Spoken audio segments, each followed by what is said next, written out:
It's time for a story time. It's time for a story time. Okay, y'all. So I know y'all saw the title. I don't know exactly what I'm gonna title it, but long story short, y'all, this is the story time where this guy just tried to kill me, where I almost lost my life. All right. Y'all probably like, Sunray, oh my gosh, I pray you're okay. Yes, but I'm telling y'all this story, one, to reveal how God slowly revealed to me my prophetic gift of encouragement, but also healing. And also, two, just to talk to you guys about, in general, how good God is, and how when God is in something, and how when you speak with love, you can really shift a person's entire day or their life. So, story time. I used to go to the corner store. This is back in Milwaukee. This is literally the summer before I left. So this is last summer of 2020. So usually I used to go to the corner store. I used to walk to the corner store and whatnot. And on this particular day, I'm walking back from the corner store. Now, there was this guy when I walked in. He was on a bike with this other guy. And you can kind of tell he wasn't really, like, put together, etc. Or he probably just wasn't, like, you know. And so he was like, oh, you're beautiful. I'm like, oh, thank you, you know. But on the way out of the store, he starts, like, following me on his bike, like, trying to talk to me. And at this point in time, I'm just like, I don't want nobody talking to me. Now, this is one thing I hate. Have you guys ever heard, like, God tell you not to say something as you're saying it? So this guy was like, yeah, like, I want to talk to you. And I was about to say, I wouldn't talk to you. You know, being real shallow, real petty. You know what I'm saying? And before I even said it, because I was just irritated already, but it was like in that moment, it just like slowly like just came out as the same time God told me not to say it. So I said it.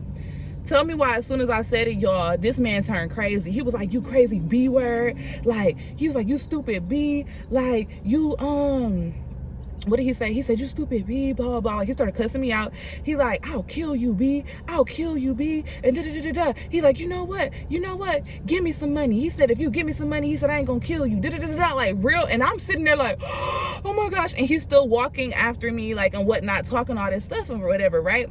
So eventually I'm like trying to get away from him. I'm scared, you know what I mean? Because he keeps talking about how he's gonna kill me and whatnot. So I'm like, I'm trying to like get away, right? I'm walking faster. He's still keeping up on me. So eventually it's like as soon as I was about to be on my block, a bus pulls up. Usually a bus don't even pull up around this time. So that's how I knew it was nobody but God. But a bus driver pulled up. So instantly I'm like, okay, my house right there. I don't want him to know where I stay and follow me to my house. So I'm finna get on this bus. So I run away from him to the bus. But as I'm running towards the bus, I drop my keys. Even as I talk about this, I'm getting the same nerves. Y'all, I was so scared. And I dropped my keys, right? And I didn't realize I dropped my keys. And I'm like, he's trying to kill me. Telling the bus driver. Mind you, the whole bus is just staring at me like, and I don't like that about people nowadays, but that's a different conversation. Like, you see a young woman that is really scared for her life, and everybody's sitting there like, oh. But anywho, the bus driver's like, you dropped your keys. And I'm like, no, I can't go back out there. He said he's gonna kill me. So the dude, he's like banging on a bus, and he's like, yeah, I'm gonna kill you. And I got your keys. And I'm just like, oh my gosh, right? Boom. So the bus driver, he's a fatherly figure. Oh, thank God. He was a fatherly figure, a black man. He's like, hold on, babe. He's like, hold on, baby. I'm gonna go out there and go get your keys. So he get off the bus and he talks to the guy, and the guy ended up giving him my keys and whatnot. But at the same time, I'm already calling the cops. So the guy was still saying after he got my keys, like, yeah, I'm gonna find you and kill you, blah, blah, whatever. Boom. So I end up getting off on a stop further away from the house, meeting the cops, talking to them about the situation. I was actually able to take a picture of the guy because I was like, y'all, I was quick with it. And so when I got home, I was shaking because I didn't have a car, and walking was my source of peace. I would walk to the store. I would walk to the lakefront because I stayed in the downtown area in Milwaukee. I still stayed where my college campus was. So I was just like, God, like when I got home, I was just like, God, like I don't think I can leave the house no more. And God was like, you can't let a situation like this stop you from living and walking in your purpose. You have to release this.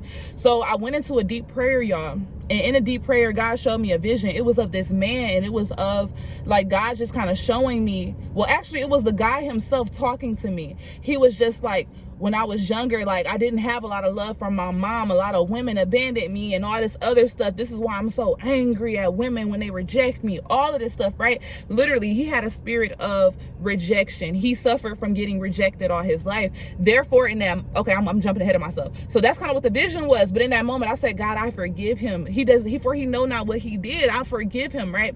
Literally, y'all, a whole week later. So I'm still walking to the stores and whatnot.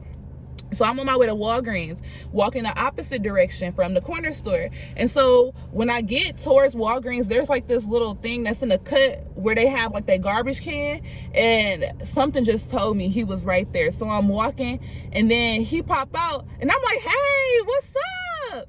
And he like, oh, hey. He said, I've been wanting to run into you. He said, and just talk to you and just tell you that I'm so sorry for what happened the other day. And I said, no, I'm like, it's okay. I'm like, I am sent from the Lord. I said, so God was able to tell me some things. He's like what? And I told him, exactly what was in the vision. I said that you suffered from this and that this has been going on for a long time. And he just was instantly like, wow. I was like, what? He said, no one has ever told me that before about myself. He's like, this is something that I've struggled with all my life. He said, I'm a normally nice, cool person and whatnot. He like, but when a woman rejects me, he said, my own mother rejected me. Women rejected me. They used me. He's like, and I'm getting emotional now, because in that moment, I was just like, and this is in the midst of COVID, y'all, having a full-blown conversation with this man. And we're talking, and then as he keeps telling me about like his past and whatnot, what else happened after he told me about his past? Then I ended up giving him a hug. I said, do you want a hug? He was like, yes. So another thing is that we have the ability to heal, right? A lot of times, that's why you got to be careful who you touch when you do have the gift of healing, because what they have can jump off on you. But in that moment, that hug, he was just like, oh my gosh, like, thank you. He was tearing up a little bit, but he was like, I just want to say, like, I am just so sorry. He was like, I did not mean to scare you. I did not mean to do that to you, etc., etc.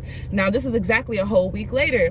So after that instance, I would see him all the time. He like, wow, you are so powerful. He like, what's the likelihood I keep running into you and whatnot? Like, we would have conversations, and I would just speak life into him, etc.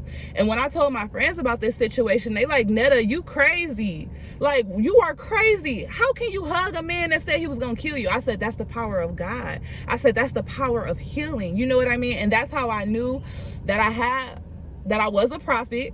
That's how I knew that I had the gift of encouragement. And that's how I knew also that I'm a healer, because after that, you know what I mean? Like, what's the likelihood that happens? Like, a guy's like, y'all hear about a lot of situations. Y'all probably thought that this story time was going to turn out way worse than how it turned out, because this man wanted to kill me.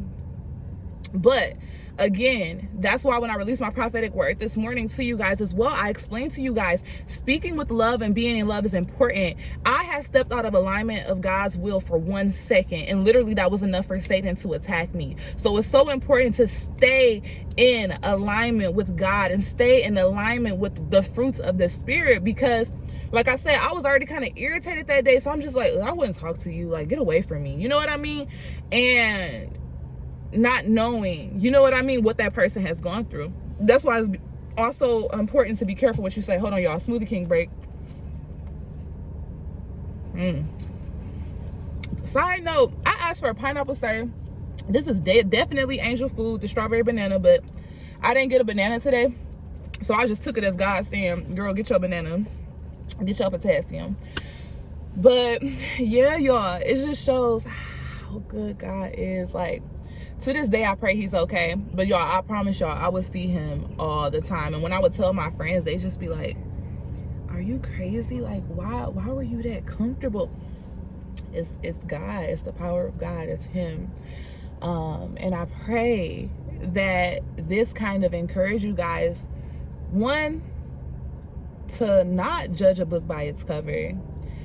We don't know what anyone has gone through, period. Even when y'all write in comments about me or other people or whatever, it's like, you don't know what that other person is struggling with. You don't know what it is that they've gone through to get to where it is that they are. You know what I mean? And it sounds so cliche. It's something we hear all the time, but it's very true. Like, people are seriously hurting out here, and you have people that have trauma from childhood that they still haven't healed from.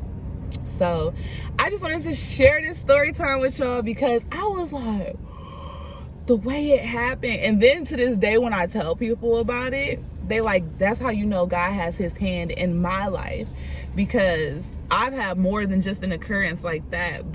And I always talk to strangers. I don't judge people by their covers. I'm one of them people, like, guarantee when I was on the bus, I was talking to everybody, like, and that's just how God has made me. And and it's literally the fruits of the Spirit. The things that people used to judge me for when I was a kid, it's because I was truly walking as a child of God. Literally, like, why are you so happy all the time? Why you got so much joy? Like the person that I was staying with before I left Milwaukee, why are you so happy every morning? Okay, I may not have no money. I might be sleeping on your couch. I might not know when God's taking me to Houston, but guess what? I'm alive this morning and somebody else didn't wake up. Guess what? I can walk this morning and somebody is still begging God to help them walk. I can jump around and praise God, and somebody wants to do it in spirit and in physical, but they can only do it in spirit because they can't move. You know, like, I take gratitude to a new level with that. But yeah, y'all, this is the story time. So I pray that you guys have a blessed Wednesday. I almost said Tuesday, but I have to remember today is definitely Wednesday. So have a good day.